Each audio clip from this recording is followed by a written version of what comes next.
The miracle on the Midway fails to appear as the Packers are officially eliminated from the playoffs. With 2 weeks left in the season, what will be the game plan to prep for 2019? Whatever happens, it all starts with the JETS, Jets, next on your Packers Fan Podcast.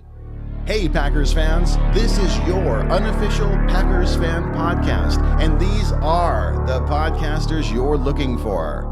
One of these guys actually kissed the magical 13.5-yard line, and the other guy will challenge you to a game of pinball anytime.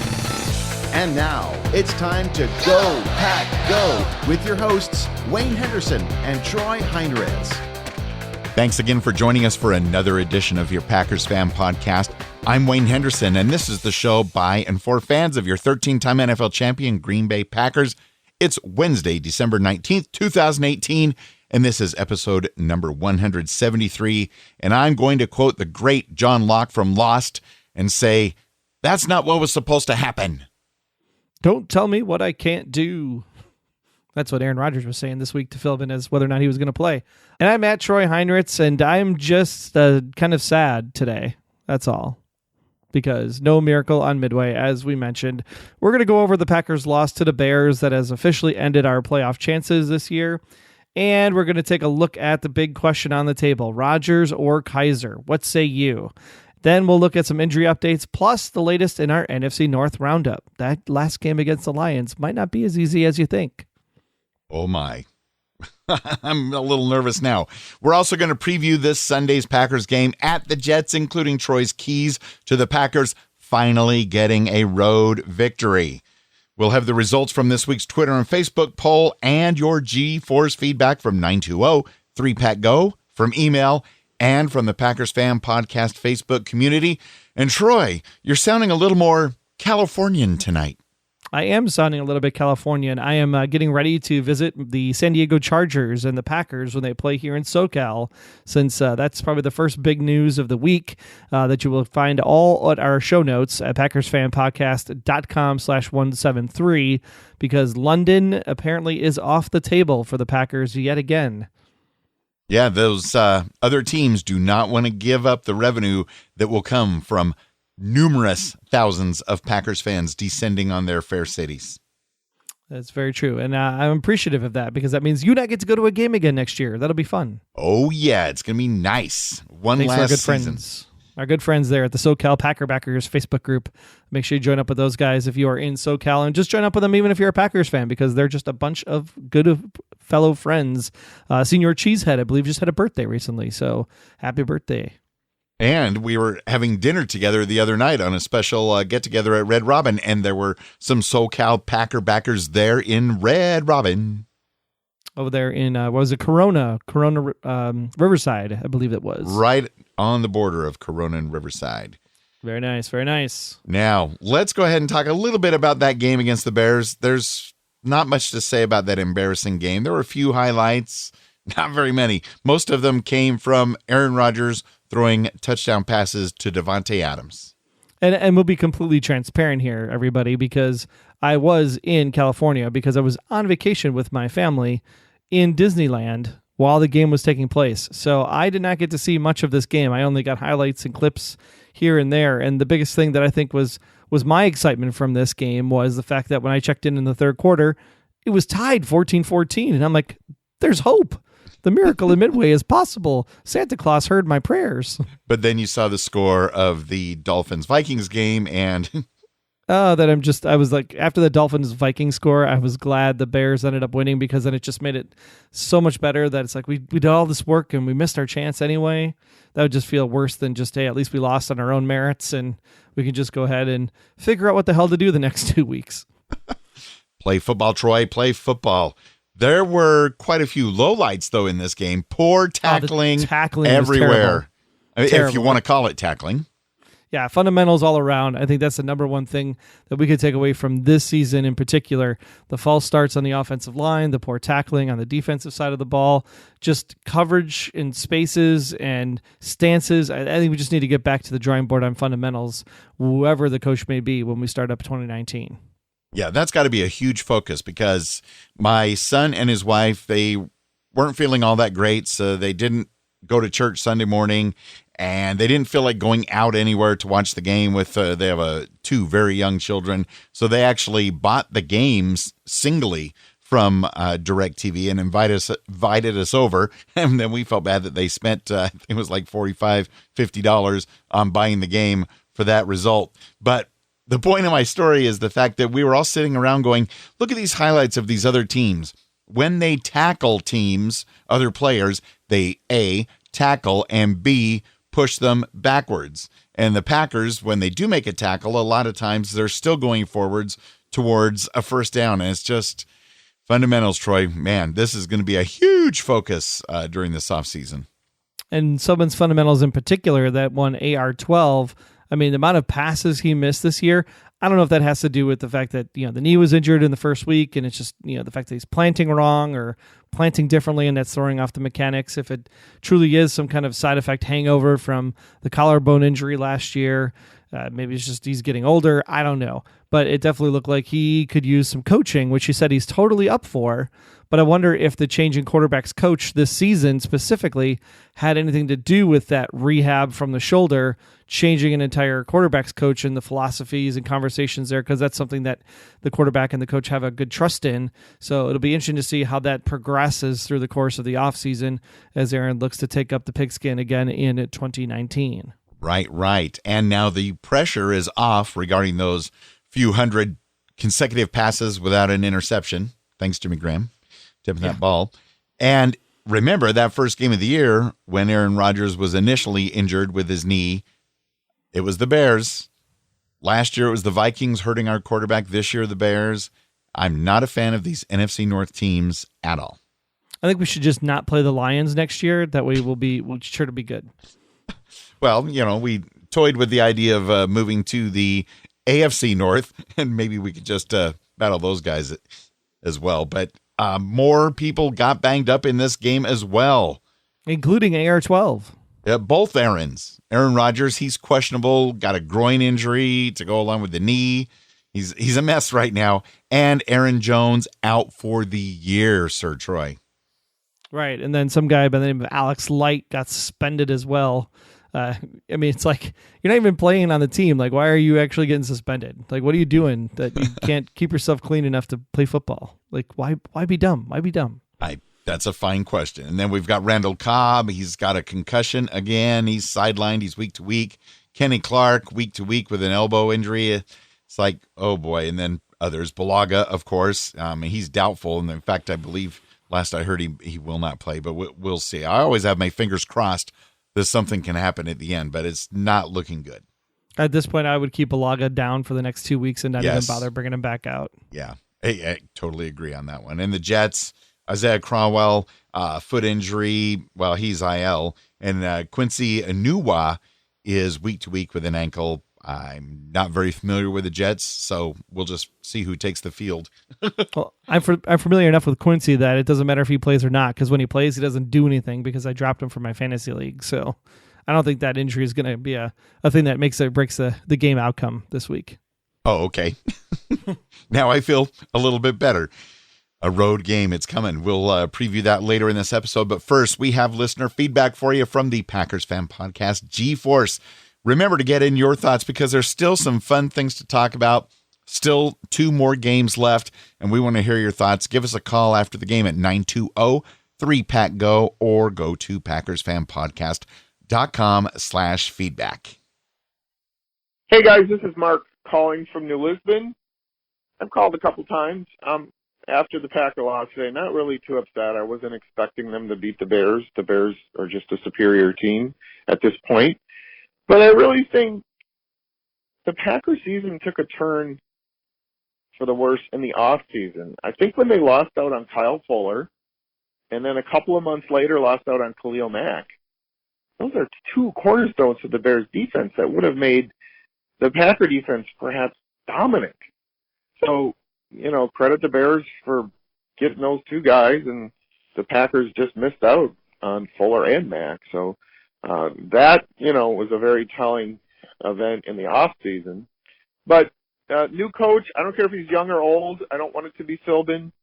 I think they should keep Mike Pettin, but we'll have a new coach next year, and I'm sure they're going to, use every option that they have, and it's a very meticulous process, I'm sure.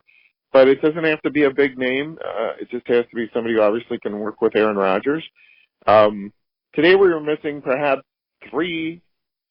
our three best defensive players, Clark, Daniels, and King, and we hung in there. So I think the officials down the stretch, every call went against the Packers, and the one call they made against the Bears, they picked up the flag, maybe rightfully so. But, when you're losing, that's the loser's lament, is blaming the officials. But get some more weapons for Aaron next year. I'm an optimist. This is a winning franchise. Add a couple of receivers. We need a threat at the tight end position. Jimmy Graham is not it. Improve the defense. But one question I have for you guys, why play Aaron Rodgers the next 2 weeks? Why play him? Let him get healthy. Let's see what Kaiser has. And if we lose both games, we get a better draft pick. I'm sure that's not how the Packers are looking at that. But I don't see any reason to play Rodgers other than the fact that he might throw a fit and say, I want to play. But it's what's best for the franchise, and what's best is that he's healthy next year. Our offensive line is banged up. There's a lot of reasons to not play Rodgers in the next two games against New York and Detroit. So it's a great podcast. I always enjoy it. Go Pack, go. Thanks, guys. Mark, thanks so much for the call in. I appreciate it. And we'll obviously get to the Aaron Rodgers, Deshaun Kaiser question in a minute. But I think you made a really great point that a lot of us have forgotten now that we're going into week 16 here of this 2018 campaign, is that we did have a shot at Kyle Fuller and Khalil Mack in the offseason. And I think that is something when they look at the postmortem for 2018 that Goody's going to have to go, man, if we were just a little bit more aggressive on those two fronts, that would have been a game changer for the Packers offense. So I know that in particular is going to be something that they will probably focus on this offseason. Now, we're not still a great history of bringing in free agents. As you mentioned, Jimmy Graham, kind of a bust this year. I don't know if that was because of scheme, because of Graham, because of Rodgers, etc. But at this point, the option's too expensive. I think we have to pass on them and look at other places for a tight end for next season once again. But I think, the big question, Wayne, is AR-12 or Kaiser. Which way do you go? For the rest of this season, and after seeing Aaron Rodgers he looked a little iffy getting up from a slide, and I don't know if that's from the groin injury or a little bit more of the knee. I think you just need to sit him. Joe Philbin needs to take control and just say, no, Aaron, we got to have you next year, because like Mark said and brought up a great point, we got to focus on what's best for the franchise, period. Yeah, I agree with you 100%. I think at this point in the season, no playoff chances possible. Detroit lost, and you have to play Detroit yet once again. So I don't think there's a risk of finishing in fourth place. You already fired Mike McCarthy. There's nothing at this point that says Aaron Rodgers needs to be on the field. You play Kaiser. You see what he's capable of doing. The offensive line is banged up. Now, one could argue that this is actually a detriment to Kaiser because the offensive line is all banged up. That True. Why would you put Kaiser out there so that he gets kind of the, what do you want to call it, the scaredy cat complex, if you will, because of the fact that there is no offensive line to protect for him? And does that actually degrade him rather than develop him? But at the same time, if there's no offensive line out there, you don't put out the guy making $100 bazillion out there to get hurt and then not be able to play next year. So I think you play Kaiser, see what you got, let Rodgers work with Philbin, kind of come up with some offensive stuff and try some plays and open up the playbook a little bit to see what they could kind of scheme and come up with. That way they have some plays that they can use going into next year, and let Kaiser kind of be the guinea pig for those plays. Absolutely. And on the plus side for Deshaun Kaiser, it is the Jets and the Lions. It's not like this is the week that we're playing the Bears and, say the Ravens or someone else with a great defense. Exactly. So I think we'll be in good shape. I think Kaiser should play. We should rest the groin, rest the knee, just put 2018 behind us and go ahead and move on to bigger and brighter next year. Hey guys, it's Andre in LA. As always, go Pack, go. Another tough loss. It seems like it's just confirmed another tough season. I got a couple points I wanted to make. I'll try not to be too long. I think the season was lost at the start of the season when we didn't give up the 2 first-round picks for Khalil Mack. I mean, he's clearly a game changer for the team. The Bears went from the worst team last season, team in the division last year to first. So, I can imagine, how much better our defense would have been. Secondly, as much as I love Aaron Rodgers, he can no longer carry a team by himself. Devontae Adams has been pretty consistent all year long, but the running game has been very consistent. The offensive line, I know it's been a lot of injuries. It's been very inconsistent at best. A lot of the other receivers, I know they're rookies. It's been very disappointing. Jimmy Graham has been a complete disappointment this season. I keep hearing about Leroy Butler's tweet and his comments. I'm not sure why all the ex-players are suddenly calling Aaron Rodgers out. And I'm hearing people say, well, he's not the best teammate in the world. You know what? There are a lot of teammates that aren't great teammates. So I don't really want to hear about how you feel about him personally. I mean, he's not beating women like some other teammates. Or raping women like some other former teammates. I don't hear anybody calling out. He's not an alcoholic or has other issues. Just because he doesn't have the best personality, you got to suddenly call him out when he's not winning. I'm not sure what's going on inside the organization, but that's not the Packers way. Packers, one reason I'm a big fan is because it's always been a community vibe, and it's really disappointing me from what I'm hearing from a lot of ex-players right now. I just want to say we need to keep that green and gold mentality. It's supposed to be a family, and it should stay that way. Andre in L.A. Go Pack, go. Andre, thank you yet again for your call. Excellent points regarding Leroy Butler's tweets. And we, as the green and gold and the Packers fans and the Packers team, it really is more of a family than almost any other team in the NFL. And it is kind of sad that these things are happening. Why do you think it is that so many ex-players seem to suddenly be calling Aaron Rodgers out? I'm not quite sure. If it's me, you keep your mouth shut, to be quite honest. I mean, Twitter is the thing that makes everybody go crazy sometimes, and because you have a platform and have a voice doesn't mean that you're right.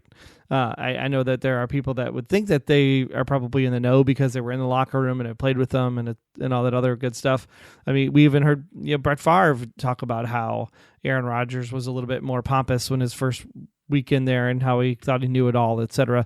There's no question that Aaron is a intelligent person. He's probably a very gifted person. He's probably more anal retentive than a few other people on the team, and that's just his personality. But he also gets the job done, and he makes sure that he's a leader in the locker room, and he says the right things, and he comes out there and makes sure he's ready to play every single week. And this season was no different. He just was a little bit off because either timing or the receivers, and they couldn't gel the offense together. Whether it was just him because of the injuries, there was a lot at play this year, and people are just looking for things to say and fingers to point. And I think what you do at this point is you say, look, the year was the year. It was what it is. You can't be a dynasty forever. So eventually the Patriots will fall, and they looked fallible this year quite a bit. And they lost to the Dolphins. I mean, just put that in the back of your hat. So I think at the end of the day, we'll be totally fine next year, and people will be like, oh, AR-12 is the greatest thing since sliced bread once again. And and you'll hear that from his former teammates as well. Going back to what Andre said, though, in particular, I think that when you look at the defense and Khalil Mack, now granted, passing up that chance to get Khalil Mack, obviously you take the chance if you have it. But defense isn't the reason we lost this year. So not getting Khalil Mack isn't where the team fell apart this year. I mean, we went from, I'm looking at 2017 stats here, we went from 26th in the league on defense all the way up to 15th in the league on defense this year overall. Really? So I had no idea. Defense was much, much improved. So defense is not the reason we lost this season. The reason why we lost this season is because we couldn't convert on third down. That's fundamentals. That's coaching. That's offensive scheme. That's getting the team working together with Aaron and the rest of the receivers and the running backs, and not having a running game for the first half of the season because we wouldn't run Aaron Jones when he came back from the suspension. So there's a lot going on there. So missing on a Khalil Mack, I don't think destroyed the season. I mean, it would have been nice and helpful if we probably would have gone from 26th to 5th, kind of like the Bears did. But at the same time, it's not why we lost the season. This season was specifically the offense was just terrible. And although it would have been great to have added Khalil Mack to the Packers, at the same time, I am so thankful that we have some of the great defenders that we have, like Kenny Clark. He is definitely the MVP of the defense, in my opinion. And Andre, you had one other great point in there about how AR-12 can no longer carry the Packers on his back all by himself. Yeah, a free agent we should have gotten was a free agent receiver. I mean, you had, Des Bryant was sitting out there. We could have gotten Des Bryant. If Khalil Mack was so sexy, then why not bring in Des just so that we had a key playmaker out there from a wide receiver standpoint? I think that's something that we're going to have to look at in the draft. I think we need to make sure that we have a star wide receiver and then we have a star offensive line person, because our offensive line is not deep. Our defensive line is not deep. So those are your kind of three target areas, I think, going into the draft this year, is wide receiver, offensive line, and defensive line. Amen to that. Now, in other news, since we last spoke, the Pro Bowl, team has been announced. Of course, a lot of the stars don't go anymore, and I don't blame them. But at the same time, Aaron Rodgers and Davante Adams were elected to be on the Pro Bowl. They are Pro Bowlers this year. Davante Adams definitely deserves that honor. I know there's a lot of chatter about whether or not Aaron Rodgers deserves to be in the Pro Bowl, whether or not he actually goes. I mean, his stats would tell you that he should deserve to go, but at the same time, you still got Drew Brees, you still got Mahomes, you still got a lot of other people. But I think the problem is that in the NFC, you really only have Drew Brees in the conversation of who's MVP worthy or Pro Bowl worthy in this case, specifically in the NFC. And I think that's why Aaron Rodgers got the nod. It's really him and Brees from that side of the equation. Everybody else is over in the AFC where it's a little bit more competitive. I'll go with that. Okay, fair enough. We also got news that Titletown District Phase 2 is a go. Yes, in addition to the residencies, Phase 2 will include a 4 to 5 story office building, the apartment building, and the office building that'll be put up on the Titletown. I guess that would be the west end of the complex. Will be also on a massive platform 15 to 20 feet high that will allow 300 parking spaces underneath the building. Terraces will lead from Titletown's existing park to the top of the platform. So there'll be a little step up there as the design shows. The problem that they're going to face, though, is that there are some traffic concerns because businesses that are already on the streets that lead into the Titletown district have had patrons for a long, long time, many, many years there in Ashwaubenon specifically. And because of that, they feel that this new Phase 2 with the office building and some of the apartment complexes will create a traffic problem, causing people not to want to come to their establishments anymore. But it looks like it's still going to go ahead and move forward. Ashwaubenon has passed on the legislation to let Phase 2 begin. It should be completed and open by the summer or fall of 2020. And of course, you can go ahead and get all of the information about this story over in our show notes at PackersFanPodcast.com/173. How is that road? Is that like 2 lanes each direction with a left turn lane in the middle? To be honest, never see the road. To be quite frank, I park in the Comier side of the house, more towards the Ashland Avenue side of the equation. So I never get up that way towards the Titletown district space. I usually walk over there if I'm going to go hang out in Titletown. So I never drive over there to know what that would be like on a regular basis. Plus, I never drive there on a non-game day. I think I've only been up there once or twice in the last probably 3 years where it was a non-game day to see what that traffic situation would be like on a regular basis for those establishments. And it's been a couple of years since I've been up there, and this Titletown district just sounds amazing. I cannot wait to see it. And these additions that are going to it, this Phase 2 just sounds fabulous. I cannot wait to see it. It gives people a chance to be in the heart of what makes Green Bay, Wisconsin, and that's the Packers. So to be able to live within the stadium's, what do you want to call it, shadow, if you will. Shadow sounds like such a negative thing. I wish there was a better word to describe it. But you are living in the shadow of Lambeau Field there, especially on a morning sunrise. And it's just great to know that you can open up your window in those apartments or even in the residences that exist today and just go, Lombardi. Yes. You smell Green Bay football in the air. I think that's always fun. Another thing that's fun is our weekly Monday Twitter poll, which is also in our Packers Fan Podcast community Facebook group. This week, I wanted to get the pulse of y'all by asking how much playing time should the Packers give Deshaun Kaiser in these final 2 games. And it was almost opening up a can of worms, Troy, because we got over 100 votes on Twitter and Facebook. So let me get your pulse first on this, Troy, because I know we talked about it a little bit, but if based on how it's worded, should Deshaun Kaiser be given no playing time, play AR-12 all the rest of the way, or give Deshaun Kaiser all the playing time and Coach Philbin should rest Aaron Rodgers, or maybe somewhere around 50-50? Kaiser all day, all night. There you go. And believe it or not, who would have thought that we would be at this point with the Green Bay Packers that 46% of the votes said Deshaun Kaiser should play quarterback for the team the next two games, period. 19%, and today is the 19th, and the Packers started in 1919 and Stephen King and all that good stuff. 19% said somewhere around 50-50, and 35% voted and said none. Play AR-12 all the rest of the way. Now, let's be clear that the 46% is not saying, yes, give me Kaiser. They're saying, please, sit Aaron Rodgers. That's kind of like a glass half full, glass half empty. Right. The end result's the same, but you're right. It's not like people are picketing in the streets, Kaiser. But that's the way it is. And in fact, we got some comments regarding the poll on Facebook. Dawn Lejeune, Granny Cheese herself, says, I wouldn't mind seeing Boyle play. Now we're talking. See, Granny Cheese knows where it's at. Like, I love you, Granny Cheese. That's my pick as well. I'd love to see maybe a 50-50 split between Kaiser and Boyle and treat it like an exhibition game for the next 2 weeks. And every week when I see highlights from the Saints and I see what they're doing with their backup quarterback, he's doing everything. It's unbelievable. They're going to kill him. We said on this podcast that Taysom Hill was the man, and we let Taysom Hill go. I'm just telling you. We said it. Nobody listens to us. Yeah, the listeners listen to us. We just need the Green Bay Packers to tune in a little bit because, we had at least 2 or 3 episodes saying keep him no matter what. We told you 2 years ago Aaron Jones was the man.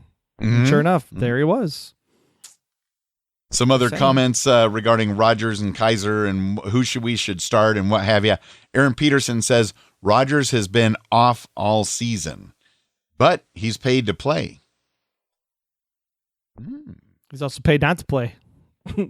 Guaranteed money. Touche. Kim McKinney says Aaron Rodgers has been playing hurt. Something has been off with him. He's also been probably pressing a bit as well, and the stars were not aligned. The refs killed us in several games as well, and poor play calling didn't help. Long story short, rest Aaron Rodgers. I'm still saying that the refs have no idea what pass interference actually is this year. No, they said, we've got this figured out. You just watch. Still, no idea. Stephen V says we should either rest Aaron Rodgers or bench him. But knowing Coach Philbin, I bet he won't do either. You'll be surprised. The Vegas lines are moving all over the place that are indicating that he's not playing on Sunday. Wait a minute. There's Vegas lines for this? Oh, well, the Vegas lines are opening up, like assuming that Rodgers is going to play. And then I think it was just this morning that the lines started moving, which would indicate that Rodgers would be sitting this game. Oh, reading between the lines. I see. That's what I would predict as well. And on Twitter, Robert Jacques 11 says, you don't pay him all that money to sit him on the bench. Also, think they expand their backup quarterback search this offseason and wouldn't be surprised if they move on from Kaiser altogether. Very interesting. That would be interesting, too. I would not be surprised with all of our draft picks that we might try drafting the successor to Aaron Rodgers this coming spring. And not with the fact of having him start right away, but having him maybe sit behind Aaron Rodgers for the next 3 years and go from there. No, I think you're drafting this year for 2020. You're drafting to say, what is the things I need to win the Super Bowl in 2020? And then in 2020, you draft Aaron's future backup. All right. Time will tell. Let's check back in with listener feedback. We got an email from Caleb Fisher and friends, which, of course, includes Roy Fisher, Lorna LaPointe, and Mary Herkmans, all from Titletown, USA, in Green Bay, Wisconsin. And Caleb and company says, the game looked promising at halftime, which, Troy, must have been about the time you looked. But like much of the season, we've been losing those close games. Overall, I'd say the team did pretty well, and that even though they're in first place and won the division, the Bears still suck. Go Pack Go, bleed green and gold till dead and cold. Caleb Fisher and Caleb, hopefully the Packers will win their first road game this Sunday against the Jets, Jets on your birthday. Bring home a victory for Caleb, Packers. Let's do it. I think this is that time of the year, and I hate to sound like some old Bears coach out there, but if we could just win one road game this year, I would consider the season a success. It would definitely improve the opinion of the season looking backwards. I mean, gotta win a road game. You have to. Well, you all know that Steven is in Palos Park, Illinois, here in enemy territory with the Chicago Bears, and he says that I can't bring myself to root for the Bears. Despite how the rest of the final two games play out, big changes need to happen in the Green Bay Packers this offseason, and one of those changes is either cutting or releasing Aaron Rodgers. Say, what? Whoa. We cannot afford for him to be injured for a third season in a row, and if we keep him as our starting quarterback for the 19th season, there's going to be no promises that he can return back to his old form or not have a third season in a row injured, whether he can play or not. Now, I don't think that's the question at all. I mean, he's still a fantastic quarterback. Injured, not injured. He played on a freaking broken leg and won the game against the Bears that first week. So, no, Aaron Rodgers is not going anywhere. I had to watch almost the first half of my TV with my TV muted to the Chicago Bears radio announcers until the second half when I would hear Wayne and Larry call the game. I bet it's always great for Wayne Larrivee to return to Soldier Field where he had spent many years as a Chicago Bears radio voice previously. I had no idea that he was tied to the Bears back in the day. Wayne's actually a big Chicago voice, did a lot down here in the Chicago area. Not here because I'm currently in California, but back I'm home. so confused. Will the Packers finally win at least one game on the road? But why bother winning next week? Because I think the Packers deserve to go winless on the road. But in the chances that we do win on the road, Wayne and Troy, think very carefully when you make your predictions for the game against the New Jersey Jets. That's right. They don't play in New York. I would like to finally close up by wishing Wayne, Troy, and the listeners that celebrate Christmas a Merry Christmas. And for all the listeners that don't, Happy Holidays to all of you. Steven. P.S. If either of you want to listen to Wayne Larrivee on The Beat, here is a link for that podcast, which we'll have up in the show notes at PackersFanPodcast.com/173. All right, over in the Packers Fan Podcast Facebook community group, regarding the story about Joe Philbin saying, we'll play the guys that are healthy, listener Marty Dixon wonders if that's code for Deshaun Kaiser plays. And I think that's true based on, like I said, on the Vegas betting odds and the betting lines moving. I think that is a very good possibility. Yeah. Again, Marty, reading between the lines, you never know what's going to be happening there. And Brett Connors summed it up well by posting, and that's the season. It's definitely the end of the playoff run, mathematically impossible. So even my rose-colored glasses cannot find anything to do with whether the things roll on into the playoffs or not. So that part's done. Let's win some games and have some fun. Also, check out more conversations happening right now in our Facebook group at PackersCommunity.com, including shared articles and stories about members of the Packers helping people out during this holiday season, new players that were signed to the squad this week to make up for all of the injuries, and more great stuff from you all at PackersCommunity.com.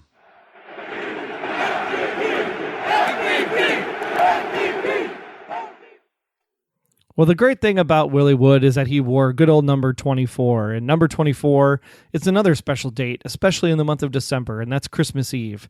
And getting gifts at Christmas is something that's amazing. And so we just want to say thank you, Bryant, for your $24 gift this holiday season to the Packers Fan Podcast by being a Patreon supporter over at PackersFanPodcast.com/support. Happy holidays to you, Bryant. Thank you for everything that you do. And it always feels like Christmas and Christmas Eve when we talk about the Texas-only Green Bay Packers fanatics Facebook group, gifting people far and wide all year long. I won one of their raffles earlier this season, and I got that cool cheesehead construction cap and some other great stuff. Anyway, they are supporting the show at the monthly $12 a month Aaron Rodgers level. Thank you very much for your support, and they will have their Go Pack Go at the end of this episode, as always. And everybody needs a good stocking stuffer during the holidays. So thank you so much for stuffing our stockings with $4 at our $4 Brett Favre monthly level from MVP Scott Clark from the Gaming Outsider, as well as Packers fan podcast supporter Andre in LA. The $4 pledge dedicated to our lifelong Packer backer Randy Westgame of Wausau and good old Jeff Summerfield. Thank you for keeping the stockings full this holiday season. Yes, all of your support is invaluable. We've had some of the fees coming up for the Packers fan podcast website and podcast hosting recently, and also with the help of the Curly Lambeau $1 a month supporters, things were able to be paid and covered and keep the podcast rolling for y'all. We thank Velvet Eau Claire, Aaron Peterson from the Hollywood Outsider, and Hank Davis from the TPE network of podcasts for helping out. Curly Lambeau would be proud. Yes, you can make the Packers Fan Podcast even better by going to PackersFanPodcast.com/support. Be a Patreon supporter today. Help us grow the show. And don't forget that you can still get a seat with me to a game next year if you contribute at that Reggie White $92 level for just 6 months. So make sure that you sign up for that right away so that you can be sitting on the almost 50-yard line behind the Packers bench for a game at Lambeau Field next year. PackersFanPodcast.com/support. Thank you to Aaron, Hank, the Texas-only Green Bay Packers fanatics, Andre, Scotty, Bryant, Randy, Jeff, and Velvet for their awesome Patreon support of the show. Well, now that the NFC North has officially been won by the Bears, do we have NFC North notes of what's happening with the rest of the teams? We absolutely do, because we still have to play the Lions at the end of the season, and just when you thought it couldn't get worse in the NFL, the Bills and Lions had to play each other this past Sunday. I don't know why they didn't flex that one into prime time. That would have been a fun one to watch. With the stout Buffalo defense, they did come out ahead 14-13 over the paltry Lions. Thanks for that great Christmas present, Buffalo, because it makes us not, I think, be able to finish in fourth place, which is not too shabby. But the thing to keep an eye on as we look toward that Week 17 matchup is D-back Darius Slay. He is shutting people down left and right, and it should make it tough for Mr. Tay himself. That is right, Devontae Adams. So take that and combine it with Damon Harrison and the interior of the defense, making it hard to run on the Lions as of late.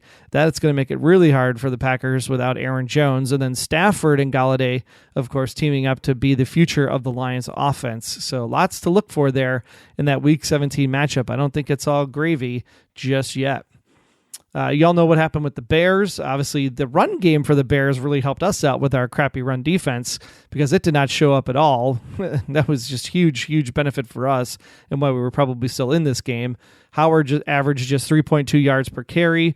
Cohen gained as many yards as the Bears scored, but it was a Trubisky day for the most part, taking care of the ball and running a quick, efficient scheme that kept the pressure from getting to him. And Khalil Mack had his first 3-sack game since 2015. There's a next-gen stat for you. And then those Vikings, the defense is coming into its own right at the right time as they make their playoff push. The Vikes squashed the Dolphins 41-17, putting an axe in the Packers' wildcard chances. The D got 9 sacks and pressured Tannehill on 50% of his dropbacks. Cousins was decent as well, and he was accurate in the short game, only going long for 20 or more yards once, resulting in a touchdown.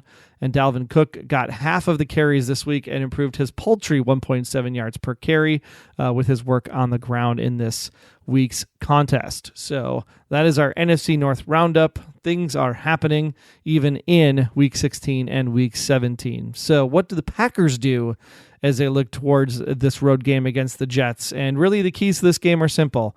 Number 1, have fun. Number 2, don't get hurt. That's it. Easy peasy, right? Because it doesn't matter anymore. So why not number 3, let the rookies play and see what they got. And number 4, open up the playbook and have some fun. It's Joe Philbin. I mean, it was 15-1, one of the greatest offenses on the field in the modern NFL era back in 2011. I just think you just have some fun with it and put on a showcase and take these next 2 weeks and make a statement why you deserve to be the next head coach of the Green Bay Packers. I'm going to tune in and see what happens. Excellent stuff, Troy. Also, let's see what the official Green Bay Packers dope sheet has for Week 16, the Packers at Jets matchup. And, of course, the full thing will be linked to PackersFanPodcast.com/173. The 5-8-1 Green Bay Packers heading to New Jersey to play the 4-10 Jets. We just have to win one on the road. This will be the 3rd December game at the Jets in team history. Previously, we've only played them in 81 and 2002 in their home stadium. And the Packers have won 2 straight over the Jets, including their last road game, a blistering 9-0 victory in 2010. It was Green Bay's first victory over the Jets, having lost the previous 4, and the last road shutout by the Packers. 3 of the last 4 games at the Jets have been decided by single digits, including one game that went to overtime. So we have that to look forward to. And although this will be the 5th time Green Bay has played at MetLife Stadium, it's just the 2nd time against the Jets. And overall, the Packers are 2-2 at MetLife Stadium. The Jets and Packers first met in 73 in Milwaukee, a 23-7 Green Bay victory. And since then, the Jets have won 8 of the 11 matchups. Troy, we cannot let that stat get any better for the Jets. We certainly cannot. Definitely not. Notable connections. Packers defensive coordinator Mike Pettin served in the same role for the Jets from 2009 through 2012. And Jets defensive lineman Mike Pennell began his career with the Packers, playing 3 seasons in Green Bay. And Jets head coach Todd Bowles worked as a college scouting assistant for the Packers under GM Ron Wolf from 95 through 96. And those were good years indeed. There's so much more. Read the full thing. Linked at PackersFanPodcast.com/173. Well, I think since I went last week on our crazy game predictions, you get to go this week since we were kind of all over the map. I was hoping for the big comeback. I was close, right? Bears 23, Packers 24, so 1 touchdown, and I would have been pretty much on the money, but unfortunately we weren't able to pull it off there at the end of the game. So I will just secede the floor to you and let you take a crack at this one, Wayne. Okay. I think because we know that the pressure is on to get a road victory while at the same time just playing loose and having fun, I think we will win this game in New York/New Jersey. We're going to win a close one, though. Packers 31, Jets 28. And I think the over-under set at 44 is probably right on the mark. So I'm going to go with the under and take Packers 21, Jets 20, since both teams are not at full 100% capacity. Oh, an even closer game. 1 point. But a win is a win, and I'll take that win you're predicting. Game time weather in New York/New Jersey at East Rutherford is supposed to be sunny and clear with a high of 42, lost number, degrees. And so it's just going to keep getting chillier from there. And with that, we will close up the show for this week. The Packers Fan Podcast is not affiliated with the NFL or the Green Bay Packers. However, since they should be listening to us, since we have all the right answers, apparently, they can email us over at media@PackersFanPodcast.com, or if you'd like us to be on your show, we'd be happy to do that as well. And because of vacations/Christmas/New Year's, these next few episodes of Your Packers Fan Podcast will be coming out late Wednesday night or early Thursday morning. Our wives know that we love the Packers, and my wife loves the Packers as well, but they're not going to let us podcast on Christmas or New Year's. So stay steady with us. All season long, follow us on Twitter at PackersFanPod, as well as my personal account. You can follow me at Wayne Henderson, and the Don't Blink podcast. Speaking of New Year's, one more Doctor Who episode, and then we have a whole year without Doctor Who. So watch on New Year's Day and listen to the Don't Blink podcast at don'tblinkpodcast.com. And I'm at Troy Heinritz on Twitter. You can follow me there, as well as my other show at The Blacklist GSM. That is for The Blacklist show on NBC here in the States with Raymond Red Reddington, played by James Spader. It's coming back on January 3rd and 4th on NBC. So definitely, if you're a fan of The Blacklist, check out The Blacklist Exposed podcast at theblacklistexposed.com. Got an interview with show creator John Bokenkamp coming up on December 26th. So make sure you subscribe to the podcast in time to get all the details on Season 6 if you are a Blacklist fan. And even though these games may not count towards the playoffs, we want to hear your feedback. Give us a call or visit PackersFanPodcast.com/feedback to get your thoughts in. We'll be back next week, probably around Thursday by the time you wake up and hear the podcast. But until that next episode, I want to thank you for listening to this week's edition of Your Packers Fan Podcast. Be sure to subscribe in Apple Podcasts, Google Podcasts, Spotify, and download our apps for iOS and Android. Now get hyped. We got to get one win on the road against the JETS Jets. So what better way to do that than our friends from the Texas-only Green Bay Packers Fanatics? Take it away, Granny Cheese. This is Dawn down here in Texas, a.k.a. Granny Cheese, and we have something to say. Hi, I'm James. Hi, I'm Kim. Hi, I'm Melissa. Hi, I'm Susan. Hi, I'm Carrie. Hi, I'm Lisa Montgomery, proud mom of number 88, Ty Montgomery, and we want to say, Go Pack, go!